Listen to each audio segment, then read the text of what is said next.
Hello friends, कैसे हो सब। आशा करती हूँ आप बहुत अच्छे होंगे। आज मैं गूंद के लड्डू बना रही हूँ तो उसकी रेसिपी आपके लिए शेयर कर रही हूँ। मैंने 1 किलो गोले ले लिए हैं, 250 ग्राम ताल मखाने ले लिए, आधी किलो बादाम, आधी किलो काजू। काजू आप साबुत भी ले सकते हो, क्रैक की हुई भी ले सकते हो, कोई सी भी ले सकते हो, क्योंकि बाद में हमें भून के पीसनी होती है।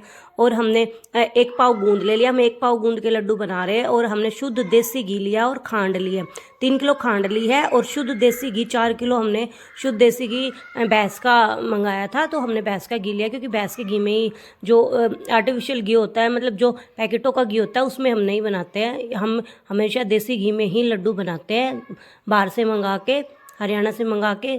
जब हम लड्डू बनाते हैं फिर हम सारी चीज़ों को घी में भून लेंगे, काजू को भी, बादाम को भी, ताल मखाने को भी, और क्या बोलते हैं, गोले को भी। तीनों चीज़ों को हम घी में हल्का हल्का ब्राउन कर लेंगे। और फिर हम ताल मखाने को देखो खांड डाल के एक बड़े बर्तन में खांड ले लेंगे, खांड में हम डाल के और इनको ऐसे क्रश करेंगे, मतलब नीचे से जो गोल बर्तन होता है जैसे लोटे टाइप में, उससे हम क्रश कर देंगे। देखो मैंने सारी चीज़ घी में भून ली है।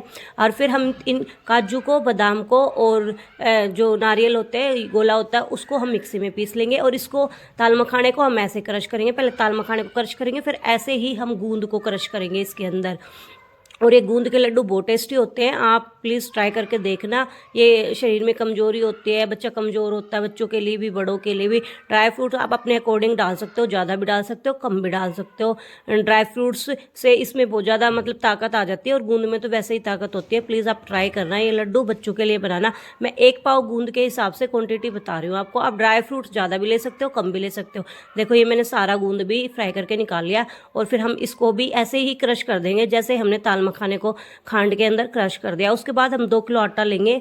फिर 2 किलो आटे को भी हम घी और डाल के उसमें घी में 2 किलो आटे को भी भून लेंगे, ऐसे ही जैसे हलवा बनाते हैं हम सूजी को भूनते हैं, ऐसे ही। आप खाली सूखा आटा भी भून सकते हो, लेकिन मैंने घी में ही सारी चीज़ भूननी है, तो मैं घी में ही आटे को भी घी में ही भून के फिर उसके अंदर मिक्स कर दूँगी। फिर हम सारी चीज़ें मिक्सी के जार में पीस के और सारी चीज़ें मिक्स कर देंगे। थोड़े थोड़े दरदरे पीसेंगे, हम ज़्यादा बारीक भी नहीं करेंगे, दरदरे पीसेंगे सारी चीज़ों को।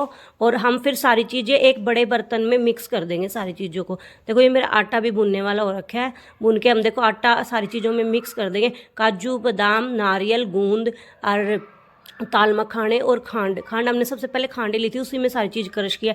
और फिर हम इसको सारे चम्मच की हेल्प से इसको सबको मिक्स कर देंगे। फिर हाथ की हेल्प से, थोड़ा ठंडा हो जाएगा, हाथ की हेल्प से फिर हम गरम गरम के ही ये लड्डू बना के तैयार। जिस साइज़ में आपको लड्डू खाने हो आप उस साइज़ के लड्डू बना सकते हो। प्लीज़ ट्राई करें। अगर आपको मेरी वीडियो अच्छी लगे और मेरी रेसिपी अच्छी लगे तो प्लीज़ लाइक करें, कमेंट करें, शेयर करें। Thank you.